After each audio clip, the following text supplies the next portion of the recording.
Bagong taon may bagong pag-asa ang naghihintay sa kabanata ng buhay sa bawat isa.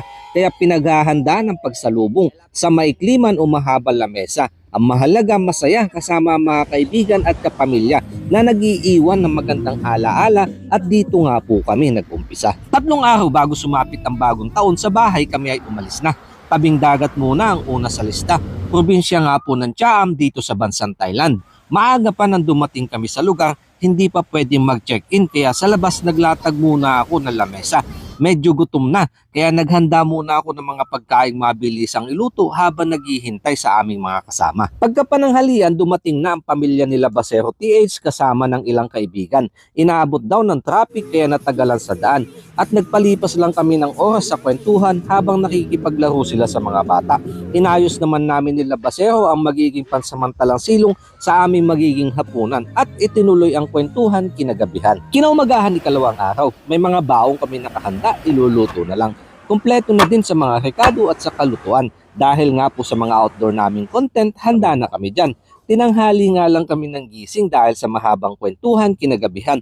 Kaya yung almusal pinagsama na din namin sa maagang pananghalian. Hapunan sagot na daw nila Basero kaya moral support na lang ako. At sa pagkaluto, mukbang daw kami. Syempre, game ako dyan. Pero hindi namin tinapos dahil tinawag na din namin ang aming mga kasamahan upang lahat makapaghapunan. Saka nagpalipas ng oras, nagpagabi ulit sa kwentuhan. Kinaumagahan ikatlong araw, madilim pa nang umalis kami sa lugar kaya hindi ko na nakuhaan dahil mamumundok naman kami sa isang hydropower dam.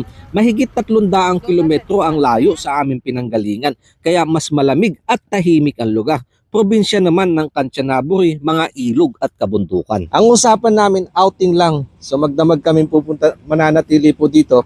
Pero ang pagkakaintindi niya, lipat bahay. Tignan nyo naman po yung kanilang dala.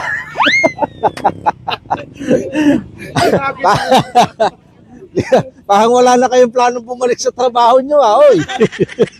Mag-New Year lang tayo.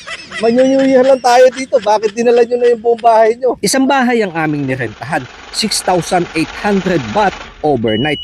Up and down. 4 na kwarto. May banyo, kusina, videoke, lutuan. Kumpleto na ang gamit, iluluto na lang ang kailangan mo paghandaan. Pero hindi ito mananatili dahil hihilahin kami sa gitna at magdamag doon magpapalutang-lutang.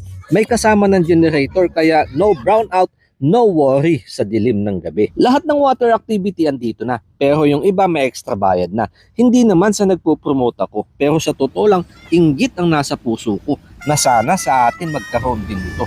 Dagdag kita sa gobyerno at sa mga mamamayan na nakapalibot dito. Ano kaya sa tingin niyo? Pagdating namin sa gitna, mga cook busy na. Para mas mapabilis, kanya-kanya sila ng toka sa pagluluto. Saka namin sila pinaalis pagkatapos upang malibot ang ganda ng paligid ng isla. 1 oras, hila-hila sila ng bangka. Ito ay kasama na sa package nila. Habang kami nila Basero ay nagpaiwan na dahil nasubukan na namin yan noong nakaraan at upang maihanda ang lamesa. Kaya pagdating nila, kain agad kami dahil hapon na at pagod pa, tsak lahat gutom na.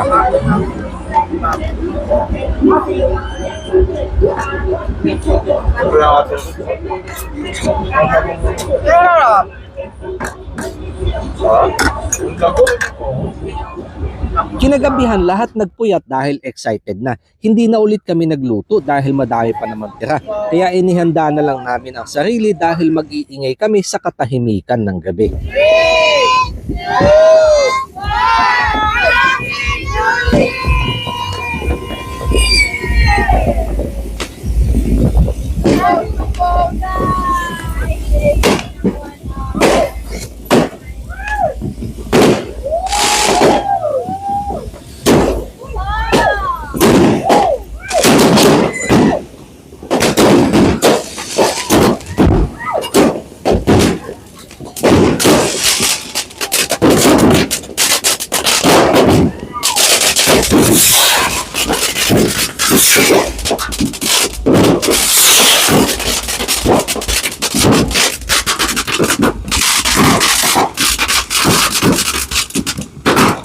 Pagkatapos dito lang kami naglabas ng bote. Cheers para sa bagong taon. na kahit malayo sa pamilya may mga kaibigan kami nakasama upang sa ganun maibsan ng kaunti ang pangungulila na dapat sa mga gantong panahon nasa tabi nila. Kinaumagahan salo-salo kami sa almusal kasama ng kwentuhan sa mga nakaraan at kung ano ang dapat gawin sa kasalukuyan at hinaharap. Pero yung iba hindi na maalala kung ano ang nangyari kinagabihan. May kwentong pang MMK, hindi mo alam kung maluluha o kaya naman matatawa ka na lang. Maaga pa kaya sinulit namin ang bawat sandali sa pagtampisaw at nakipaglaro na din sa mga bata dahil gusto namin maging makabuluhan ang bawat sandali. Protected ang area kasama ng mga sundalo at mga residente kaya napapanatili ang kalinisan dito. Baka isipin nyo may buhaya, pero huwag kayong mag-alala dahil yung nasasakyang buhaya lang ang aming dala. Saka kami nagligpit dahil may isang oras pa nahihilahin ang cottage at ililibot nila ulit kami sa isla. Bit-bit namin sa pag-alis ang mga masasayang alaala na hindi matutumbasan ng halaga kasama ng aming mga kaibigan at kapamilya. Bago kami tuluyang umuwi, dumaan muna kami sa pinakadam upang mapagmasdan ang ganda ng kabuuan ng paligid at dito na kami naghiwa-hiwalay. Kalakip sa damdamin ang bagong pag-asang naghihintay sa pagpasok ng bagong taon. Kami nga po ang inyong kanayon, nag-iiwan ng pagbati. Happy New Year! Thank you so much po mga kanayon!